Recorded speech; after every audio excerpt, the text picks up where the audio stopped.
सांगली जिल्ह्यात सर्वपक्षीय कृती समितीने पोलीस प्रशासनासोबतच्या सर्व बैठकांवर आणि संवादांवर बहिष्कार टाकण्याचा घेतलेला निर्णय हा केवळ एका संघटनेचा संताप नाही, तो स्थानिक लोकशाहीतील वाढत्या दुराव्याचा संकेत आहे.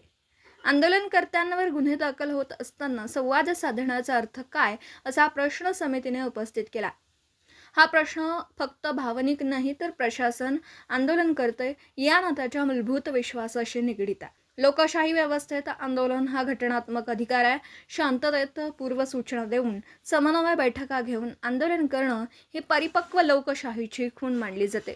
सांगलीतही अनेक वर्ष ही परंपरा दिसून आली, मात्र समन्वय असूनही गुन्हे दाखल होतात अशी भावना आंदोलनकर्त्यात वाढत असेल तर संवादाचा सेतू तुटण्याची शक्यता निर्माण होते. आणि सेतू तुटला की उरते ती केवळ टोकाची भूमिका. सोमवारी नोटिसांची होळी करण्याचा निर्णय हा प्रतिकात्मक असला तरी त्यामागचा संदेश स्पष्ट आहे. दडपशाहीचा आभास निर्माण झाला आहे. अशा वेळी प्रशासनाने कायदा सुव्यवस्था राखण्याची आपली जबाबदारी पार पाडताना पारदर्शकता आणि समतोल राखणं अत्यावश्यक ठरतं. प्रत्येक आंदोलन हे कायदा भंग करण्यासाठी नसतं, अनेकदा ते लोकांच्या प्रश्नांना आवाज देण्यासाठी असतं. त्या आवाजाला गुन्ह्याच्या चौकटीत बंदिस्त केल्याची भावना निर्माण झाली तर असंतोष उफाळतो.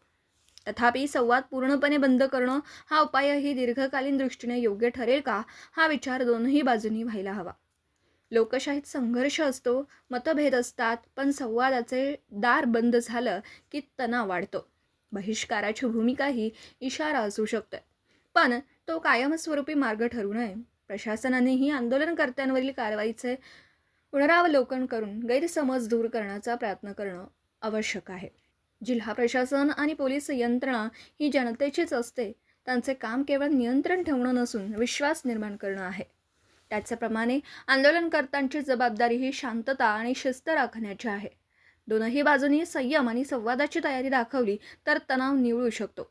आज सांगलीसमोर प्रश्न केवळ नोटिसांचा नाही, तर विश्वासाचा आहे. संवादाचा सेतू तुटू नये. यावेळी पैलवान पृथ्वीराज भैया पवार, सतीश साखळकर, तानाजी सावंत, उमेश देशमुख, कुलदीप देवकुळे, रवींद्र वळवडे, रेखा पाटील, विक्रांत रणभिसे, महेश कोळी, अमित पाटील, कुमार सावंत, रोहित घुबडे, स्वप्नील शिंदे, प्रशांत जमगई, सागर कोळेकर